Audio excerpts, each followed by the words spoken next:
Hello everyone, welcome to the channel.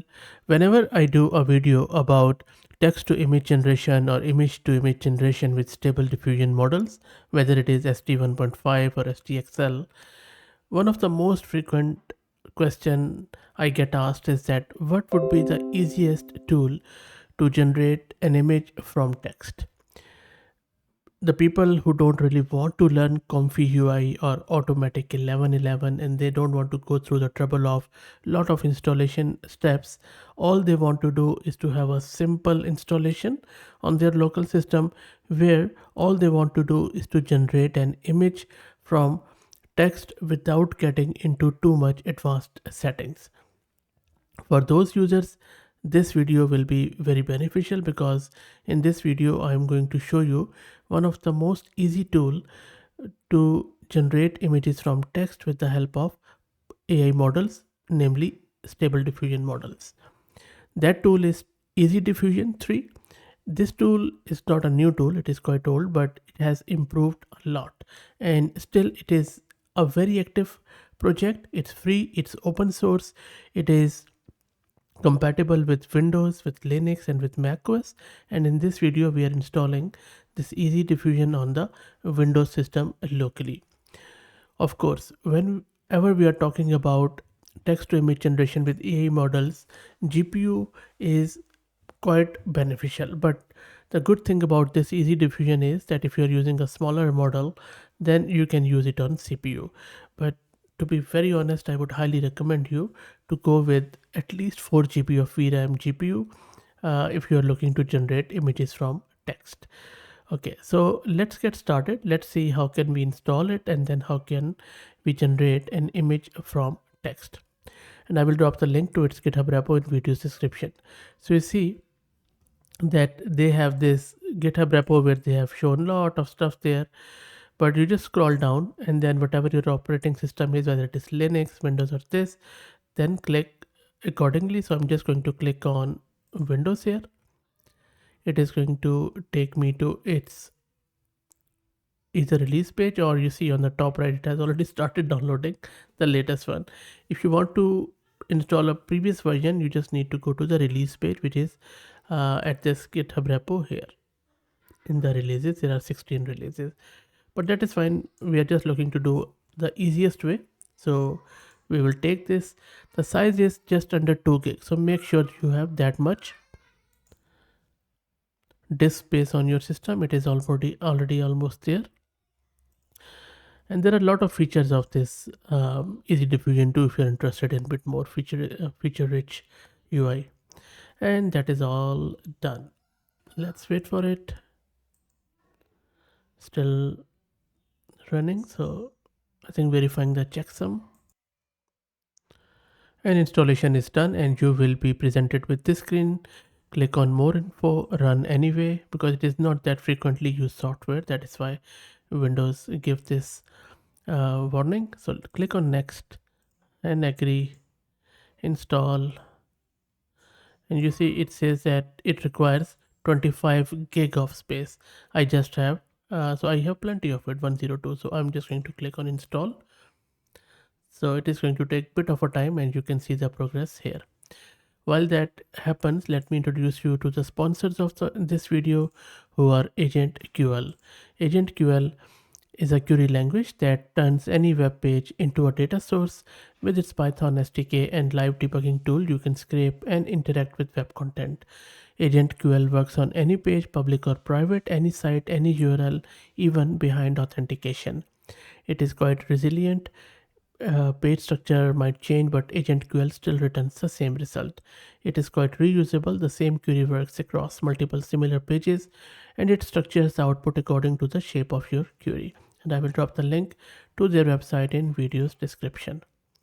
Okay, so let's wait for this to install. Meanwhile that happens, I'm just going to give you a bit more features of this software. So for example, as you already have seen, it's very hassle-free installation, and soon you will see the UI of this software is quite clutter-free, very friendly, and you can generate multiple images from text at the same time. So it does it just queues up all of your ideas. So so it doesn't like that you just run one job, you generate one image and then you wait for it to finish and then you generate another one. You can start multiple ones. Also, you can have live preview, you can modify the images with realistic pencil sketch and all that stuff. It also supports LoRa now, which is low rank adaptation, which are simple adapters where we guide a model to do a specific thing. So for example, if you just want to draw sketches or you want to draw enemy, so you can use such LoRa's. And if you want to learn more, just go to my channel and then search with it. For example, if you want to learn Comfy UI, which I would highly recommend if you really want to do some serious text to image generation or image to image generation, Comfy UI is the way to go. So go to my channel and just search with this easiest tutorial on Comfy UI, and you should be able to get up and running with Comfy UI in no time. Okay, so that is a quick overview of this. So let's wait for it to finish and then we will see how it goes.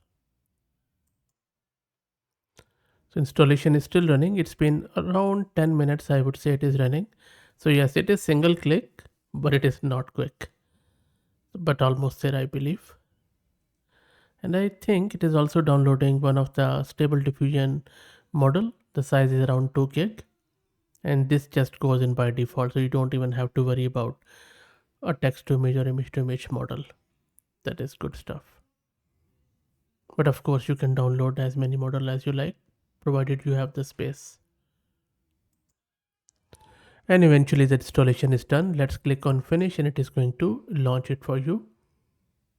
Let's wait for it. It is launching the UV-con. And then it is going to launch it in your local browser. As you can see, it has already launched it on this local host at port 9000 at the top. Okay, and then you can simply just give it any image, like it is saying a photograph of an astronaut riding a horse, and then click on make image. It is creating the image.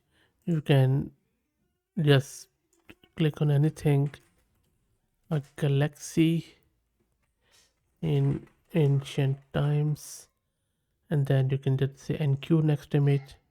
There will be another NQ, and of course it also depends upon your local system. And you see that there are a lot of other things which you can mention here in the settings, that you know what sort of image you want, GPU, and then a lot of other stuff if you want to serve it on your local system. And then it is going with the default theme, which because I have a dark theme. And then there are a lot of other things. You can change the settings of the image here. For example, if you click on image settings, here you can very simply you can set your model from here, and then if you want more than one images to be generated, you can do that. This is just a random seed which is used for in the stable diffusion for the diffusion process. And then we have this sampler, and then which actually generates it. Normally we go with Euler ancestral, but it also depends upon the model. And this is the variational autoencoder, or V, which converts the image from latent space to the pixel space. And there are some CFG which is for prompt adherence, and a lot of other things which I already have covered on my channel in detailed videos, so I'm not going to go into that one at the moment. So I think this one is almost done. It is just generating it. So let's wait for it to finish and then we will see what it generates. And there you go, the image is generated, as you can see. And by the way, it is all running on my CPU, and I have 16 GB of VRAM, so very nominal resources, and that is why it is taking a lot of time. So you see per image it is taking approximately 10 minutes to generate, but still the quality is quite good. So as I said earlier, if the purpose is to just create images very easily, this is the way to go. But it is not that basic too. As I said, on the left hand side you can set a lot of stuff here, and then you can even use LoRa's by selecting the LoRa from here, putting in their trigger words. If you know what LoRa is and how to use it, you can even do that too. But that's it. I hope that you enjoyed it. Let me know what you think about this tool. I will drop the link to it in video's description. If you like the content, please consider subscribing to the channel. If you're already subscribed, please share it among your network as it helps. Thank you for watching.